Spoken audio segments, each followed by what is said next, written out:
One of the most common services provided to a senior living in their own home is domestic assistance.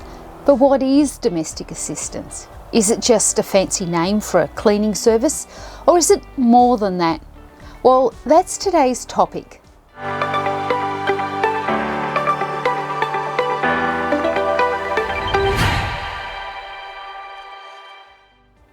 Hi, I'm Carrie from Culturally Directed Care Solutions, where we give you the knowledge and tools to provide quality care with confidence.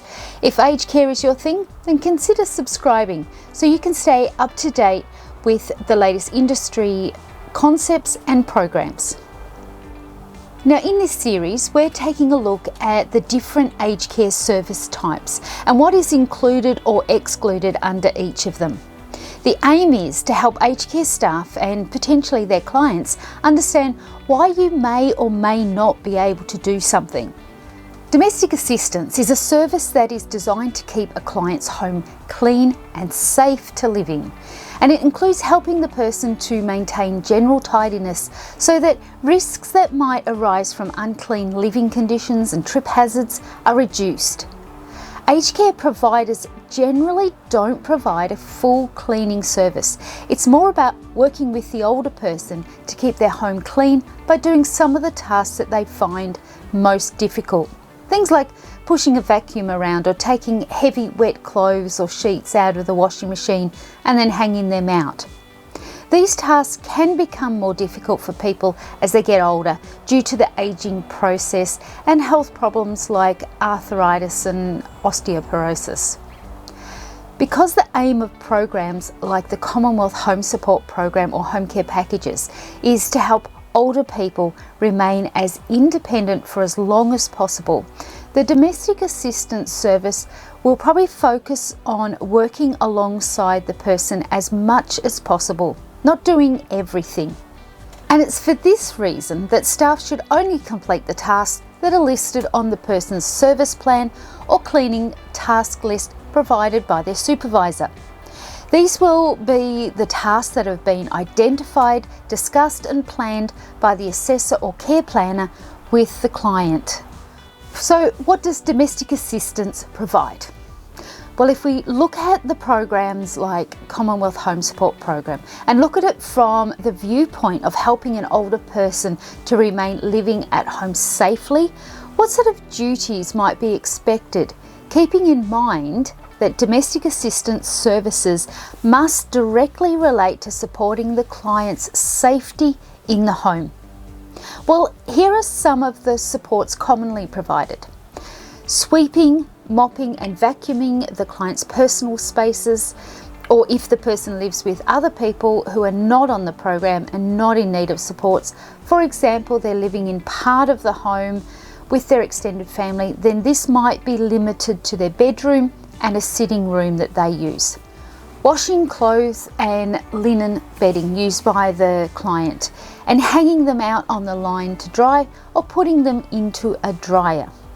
Folding and ironing clothes, that's the client's clothes, helping the client to remake their bed, general dusting and tidying up of rooms that are regularly used by the client, cleaning the bathroom and the toilet used by the client, helping the client to wash their dishes, and perhaps watering the person's plant pots. These are what I would call common domestic assistance tasks. Other less common services that can be included under domestic assistance that some organisations may offer include things like helping the person to write up a shopping list and plan their meals for the week, going out and doing the shopping for the person if they can't get out to the shops for some reason, or what is becoming more common is helping the person to shop online and then picking up the shopping from the store for them. This generally leads on to sorting out the shopping and putting the shopping away in the cupboards and the fridge. And it might also include helping the person to prepare their meals. We also know that pets are important companions to some older people, so domestic assistance may include feeding a pet and taking them for a walk, although it does need to be noted that this wouldn't be something that would be provided on a daily basis, as most clients who have been approved for domestic assistance through the Commonwealth Home Support Program, or CHSP, are probably going to be limited to receiving about 1 to 2 hours of support each fortnight at a maximum. So it's all about prioritising. What are the most important tasks that need to be done to make sure the person is able to live safely and well in their home? So now that we've discussed what can be done under domestic assistance, let's take a look at what sorts of things would generally not be provided under this service type, especially at the CHSP level of services. Of course, those people who hold a home care package may have more funding available to be able to do some of these extra things because they've been assessed as having a higher degree of needs and supports. But under the CHSP level of service, you'll probably find that clients are not provided support for spring cleaning or cleaning spare rooms to prepare for guests or cleaning up after guests have left. It wouldn't include cleaning up where hoarding has been identified, although this is a service that can be provided by another program called Assistance with Care and Housing. Cleaning rooms or items belonging to other family members, unless that person is a client of the service as well.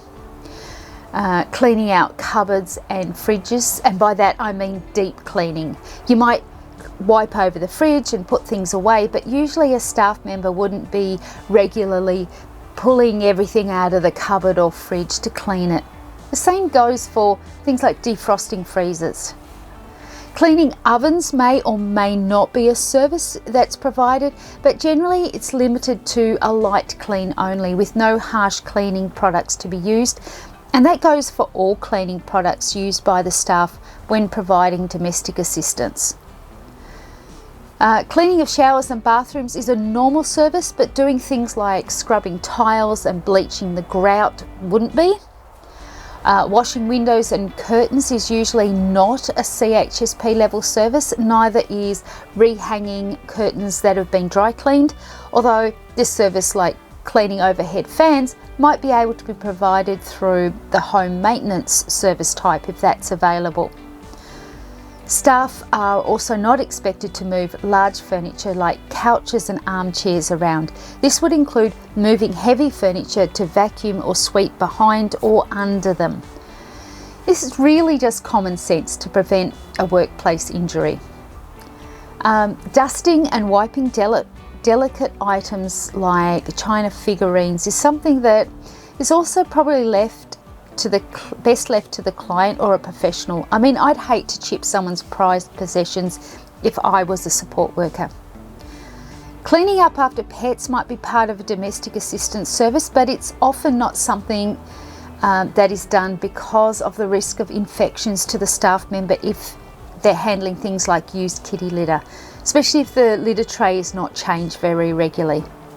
Also, support workers are advised that anything that's not identified on the client's service plan or the task list, whatever your organisation uses, needs to be approved by the care planner first.